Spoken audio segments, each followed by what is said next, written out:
औद्योगिक क्रांति। औद्योगिक क्रांति से तात्पर्य।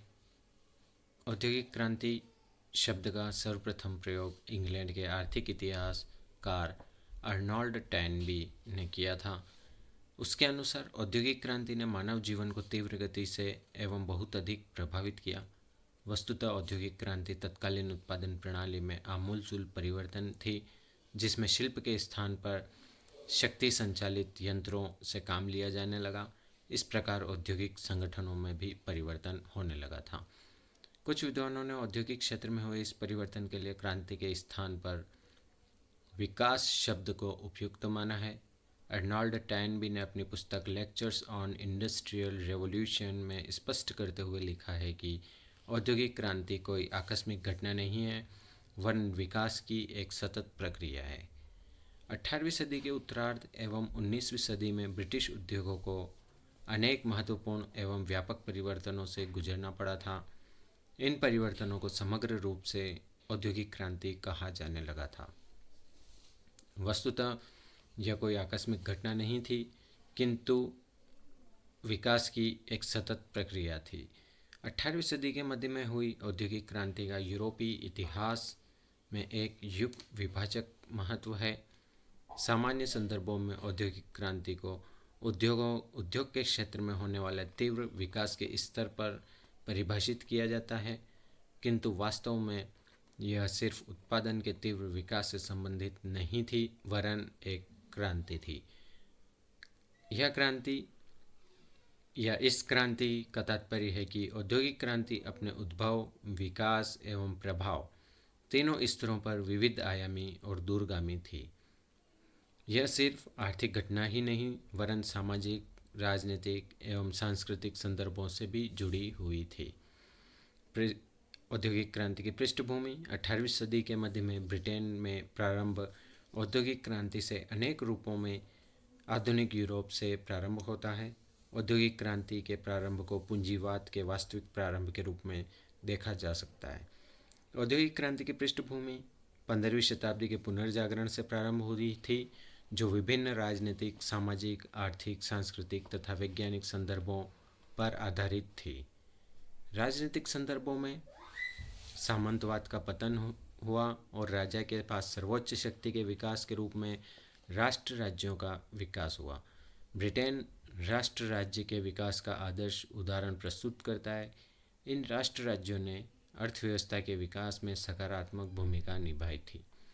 सामाजिक संदर्भों में विभिन्न सामाजिक परिवर्तनों से मध्यम वर्ग विकसित हो रहा था तथा इस मध्यम वर्ग का प्रमुख अंग व्यवसायी वर्ग था। इस वर्ग ने आर्थिक गतिविधि को विकसित करने में प्रत्येक स्तर पर योगदान दिया। 14वीं-15वीं शताब्दी में आर्थिक संदर्भ में सामंतवाद के पतन की प्रक्रिया प्रारंभ हुई, जो आगे और तीव्र होती गई थी। 16वीं सदी आर्थिक क्षेत्र में विभिन्न घटनाओं का कालखंड रहा है। इसमें भौगोलिक खोज, व्यापार केंद्र का भूमध्य सागरीय क्षेत्र से अटलांटिक महासागर क्षेत्र में स्थानांतरण, वाणिज्यिक क्रांति तथा मूल्य क्रांति आदि उल्लेखनीय हैं। 18वीं सदी के पूर्वार्ध तक वस्तुओं के उत्पादन का कार्य मनुष्य और पशु द्वारा होता था, किंतु उसी शताब्दी के उत्तरार्ध में उत्पादन मशीनों द्वारा किया जाने लगा। इसलिए औद्योगिक क्रांति को मशीनी युग की शुरुआत भी कहा जाने लगा। हल, पंप, छापाखाना, चरखा आदि मशीनें इस प्रकार के प्रमुख उदाहरण हैं। पहले उत्पादन श्रेणी पद्धति के द्वारा होता था, जिसमें मजदूर, मालिक, उत्पादन और व्यापारी सभी होते थे। इस पद्धति के अनुसार कारीगर सामान बनाता था, जिसके लिए उसने पहले ही रकम ले ली होती थी तथा बने हुए उत्पाद को व्यापारी वर्ग बेचता था। इस पद्धति को घर उत्पादन पद्धति या घरेलू पद्धति कहते थे। औद्योगिक क्रांति के कुछ विभिन्न चरण हैं, वे इस प्रकार से हैं। पुनर्जागरण से यूरोप में आधुनिक युग की शुरुआत हुई। भौतिक एवं तार्किक विचारों की प्रगति ने विज्ञान के विकास में सहयोग दिया। विज्ञान के विकास ने तकनीकी एवं प्रौद्योगिकी का विकास किया। पुनर्जागरण ने भौगोलिक खोजों को प्रोत्साहित किया, जिसके फलस्वरूप यूरोप के लोगों को भौतिक एवं मानव संसाधनों का एक वृहद स्रोत प्राप्त हो गया था। वाणिज्यवाद व्यावसायिक क्रांति के अंतर्गत व्यापार वाणिज्य में अत्यधिक वृद्धि हुई, जिससे यूरोप के व्यापारियों के पास बहुत अधिक धन संपदा संचित हो गई थी। व्यापार में पूंजी की आवश्यकता से अधिक धन संग्रहित हो चुका था। इस अधिशेष धन ने व्यापारिक पूंजी के औद्योगिक पूंजी के रूपांतरण का मार्ग प्रशस्त किया, जिसका उपयोग औद्योगिक विकास में किया गया। वर्ष 1789 की क्रांति ने औद्योगिक क्रांति को बढ़ाने में महत्वपूर्ण सहयोग प्रदान किया। इंग्लैंड में औद्योगिक क्रांति के अनुकूल राजनीतिक व्यवस्था पहले से ही मौजूद थी, अतः इंग्लैंड के औद्योगिक विकास में कोई राजनीतिक अवरोध नहीं था, जबकि यूरोप में अन्य स्थानों पर ऐसी स्थिति नहीं थी। फ्रांस की क्रांति ने संपूर्ण यूरोप में उदारवादी एवं प्रजातांत्रिक राजनीतिक पद्धति को लोकप्रिय बनाया। निरंकुश राजतंत्र और सामंती शोषण और दमन के अंतर्गत आर्थिक प्रगति की संभावनाएं क्षीण थी। इस बदलते राजनीतिक परिदृश्य ने औद्योगिक क्रांति को बड़ा सहयोग प्रदान किया। राष्ट्रीयता की भावना 19वीं सदी में स्पष्ट रूप से सामने आने लगी थी। भौगोलिक खोजें, विज्ञान एवं तकनीकी क्षेत्रों में उपलब्धियों, अंतर्राष्ट्रीय व्यापार द्वारा प्रतियोगात्मक एवं तुलनात्मक समृद्धि से एक राष्ट्र की शक्ति का आकलन किया जाने लगा।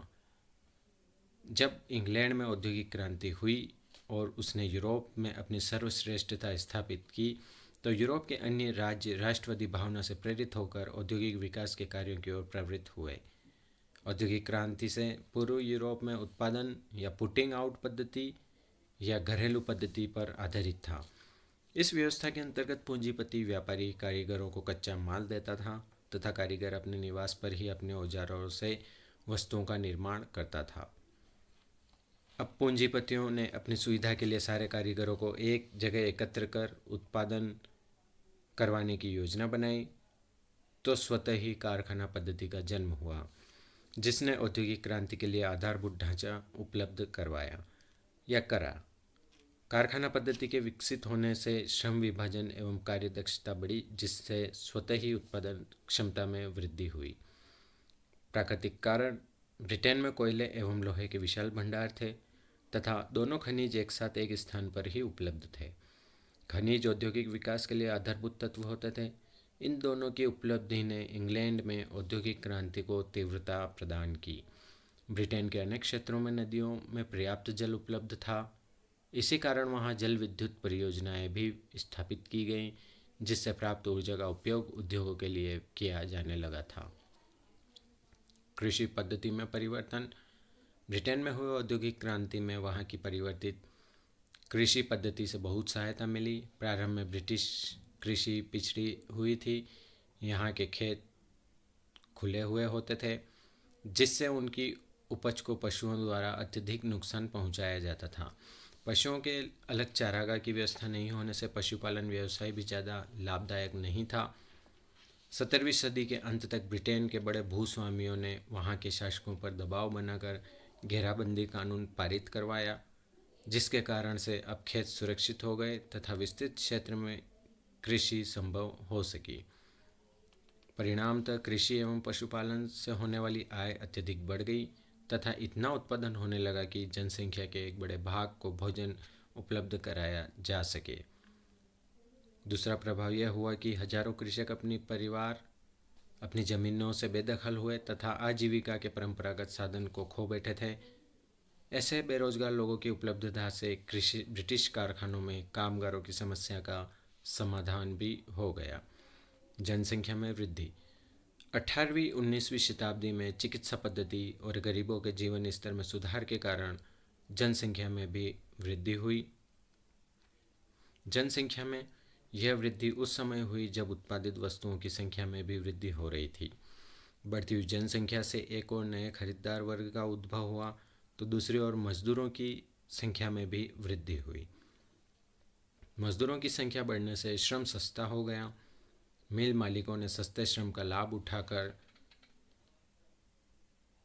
अधिक से अधिक मुनाफा कमाया। इससे अतिरिक्त अन्य यूरोपीय देशों के कुशल कारीगर और मजदूर भी इंग्लैंड आ गए, क्योंकि उस समय यूरोप के अन्य देशों में धार्मिक युद्ध के कारण अशांति का माहौल था।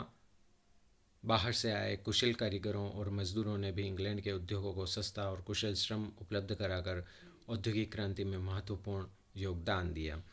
वास्तव में जनसंख्या वृद्धि तथा आत्मनिर्भर आर्थिक विकास इस समय एक चक्र के समान थे। ये एक दूसरे पर आश्रित थे। एक और जनसंख्या में वृद्धि से वस्तुओं की मांग बढ़ी तो दूसरी तरफ उत्पादन बढ़ाने के लिए मजदूरों और कारीगर आसानी से उपलब्ध हो गए थे।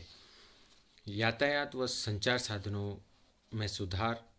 ब्रिटेन में औद्योगिक क्रांति को सहारा देने यहाँ की उन्नत परिवहन प्रणाली का भी बड़ा योगदान रहा।